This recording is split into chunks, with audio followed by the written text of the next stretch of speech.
right now we have really high teams match. This is Rizner and SS versus HF Neon and K9sbruce. K9sbruce. So for those who don't know, Rizner used to live in Arizona, and then he left us. He hates us. You know, we went to Ohio. He hasn't been here in like a year and a half. I was like, he was very impressed by the weekly last night. Oh, okay. He's like, wow, this is a lot better than I remember it. Yeah, he was here a year and a half ago or something like that. He played Kirby. But the weeklies were definitely a much smaller thing back then.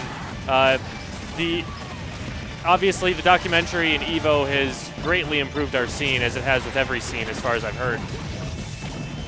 So, Red Team is off to a huge lead already. Yeah, they're putting in They work. just lost their first stock of the set. But they've already taken what? They've 3? taken that extra stock that they've taken off K9 is key, because Wario is at very high percent. If he dies right now, it would have been an even game if not. Okay, it would have been an even game if not for that extra stock that they took off K9. And now it's looking like they're going to take another one. Yep, Neon can't get there to help him in time, and even if he had, Wario would have been there to fart on them. Yeah, so Wario's a really interesting teams character because that side B is such a strong move, and he moves with the active hitbox, which means that if you're not always looking out for it, you're going to get hit. I remember that being the single thing that I had to adapt to most when I was learning how to play against it. Yeah. And SS is just kind of spamming it, moving across the stage constantly with that move. I mean, there's a lot of reason why he's using it so much. I mean, he is a newer Wario. You know, obviously he used to use Olimar. That character got nerfed. Happens. Yeah. But also, it's just the risk-reward ratio.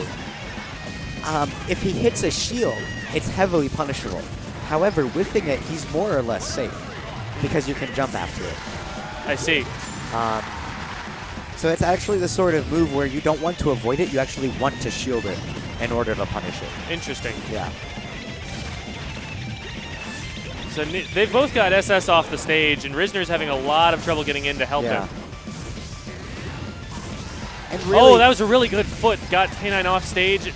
What SS, I think, should have done there was go off stage and try and continue the edge guard instead of returning to double team K9 for a short amount of, or Neon for a short amount of time. I feel like blue team nope. I was just about to say blue team can bring this back, but Rizner is putting in a lot of work. Like, I remember him as a Kirby main from Melee, and so obviously his skill was somewhat deflated from the fact that he picked the single worst character in the game. Yeah. But I'm very impressed with his play so far. Yo. So. Ooh, look at that. They're going right back. We don't know what other stages are in Arizona. We only know about this first stage we play on. We have short-term memory problems. Yep. And that first stage we play on is always Pokemon Stadium 2. Sometimes Smashville. There's occasionally Smashville. Let's be fair. I mean, why would we not want to play on this stage when we've got such a sick logo up there in the middle? Arizona Smash personified this stage. Dude, I was in Vegas and people were like striking. It's like, what are you doing? Why? Just go back. Prove your worth as a man and go win on the stage you lost on. Oh my goodness. Rizner got so much shield pressure in like a split second there, but it didn't break, and that's what matters. Yeah. Comes down with a Zelda spike. He's trying to do some silly things. It's a reasonable move in this game. All right, so it looks like Neon and Shane are getting the read on it. Yeah. I am kind of concerned about Rizner's movement because with really, really fast characters like Fox and Lucas, she is totally going to get outrun this entire set. So it's a matter of whether she can land her critical forward airs, back airs. Oh my goodness. So that's a chain throw, apparently. Yeah. Yeah, dude, Zelda has ridiculous chain throws on spaces. She has to play really predictively, and if SS gets in a bad spot, I don't know how much help Rizner can provide. It seems like they're getting split up a lot just because Neon and the K9 are getting into center stage and using that well. but at the moment, they're very, very even in stocks. Everyone's at high percent, and it's 7 stocks to 7 stocks. Yeah, you know, this is really, really close. And both teams have characters that can very easily take stocks. Like, all Zelda needs is a back throw, all Lucas needs is an up throw. You know, they're never really at want for they're never in a Marth situation where they're struggling for a kill. Yeah. All they need is a grab. Ooh, and K9 gets tied up and kicked off stage, so. This should be it for, now, yeah. All right. So the only difference is that there's a lot more percent on SS right now, but SS has been living a very long time. Yeah. That's kind of the character that he plays anyway. Yeah. Well, Wario actually has an absolutely awful recovery. He's a very melee-esque character. He has a very strong combo game, very nice neutral, awful recovery. Obviously, he can spam the fart to make his recovery good, but no, Shane's just stock tanking. Like, it's not his character, it's the player that's hanging on. He's used to playing Jigglypuff, and I imagine that that play style is going to transfer over pretty well into Wario. I would say more he's used to playing Olimar.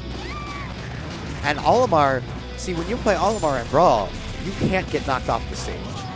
Because, I mean, in this game his recovery is bad, but in Brawl, if you hold the ledge against a tether character like Olimar, he can't recover. So he's had to practice not getting knocked off, more so than most people. Obviously, we all try, but don't get hit, you know. Yeah. But again, the stocks are super even right now. One thing that SS is using a lot is that shoulder charge for a recovery. Oh yeah, that's super good. And that was what allowed him to go out there and get the edge guard that he got just a second ago. All right, so I do think K9 can do this. Yeah, all he needs is the KO on SS, and then it's a 1v1. And that's what he's getting right now. I was just going to say, all he needs is 6 blue lines. So this is actually ridiculous. This is stupid even. Oh, wow. Rizner did a really good job of protecting against that shine by throwing a fireball on the ground so that Fox couldn't jump up and follow up any further. So do you know about how Zelda's new fireball works? Yes. You throw one out, and then you can call it back to you anytime you want. Yep. I think that's a nerf, but... No, it's a change. It is a nerf, but it's not like a... It's not huge. Well, no, it doesn't reduce her options. It gives her different ones. Because, for example, the fireball is not on a timer. It will last until it touches her. So she can actually teleport around the stage to keep the fireball active while it's coming towards her. And that's it. I would call that an upset. Would you call that an upset? Yeah, I think I would. We didn't really know how good Rizner was